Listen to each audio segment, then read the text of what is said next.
We all know the story of David and Goliath, right? The shepherd boy with a sling who took down the giant warrior. It's a classic tale of courage and faith. But have you ever wondered what happened next? Did Goliath's family just let it go? The Bible actually gives us some fascinating clues that suggest the story didn't end there.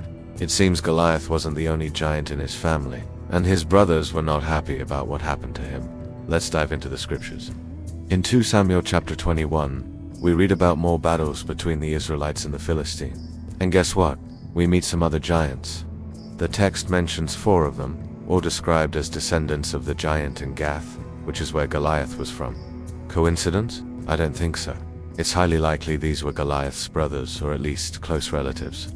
First up, there's a giant named Ishbi-benob. His spear was as heavy as Goliath's, and he had David on the ropes. He nearly killed him, but one of David's mighty men, Abishai, jumped in and saved the day, striking down the giant.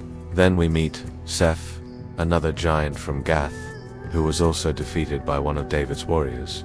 But the most interesting one might be a giant who was also named Goliath, from Gath. This isn't a typo. It seems he was a relative, perhaps a nephew, also named after the famous giant.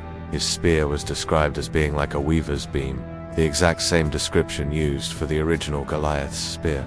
Elhanan, another of David's heroes, took this giant down. And finally, there was a 4th, unnamed giant.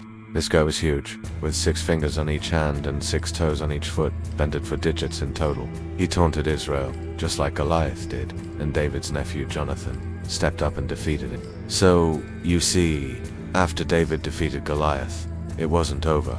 It was like a family feud on a giant scale. One by one, Goliath's relatives came seeking revenge, and one by one, David and his mighty men stood firm and defeated them. It shows that David's courage inspired a whole generation of heroes to face their own giants. The story of David and Goliath is just the beginning of a much bigger saga of faith and bravery. Thanks for watching. If you found this interesting, hit that like button and subscribe for more deep dives into biblical stories. See you next time.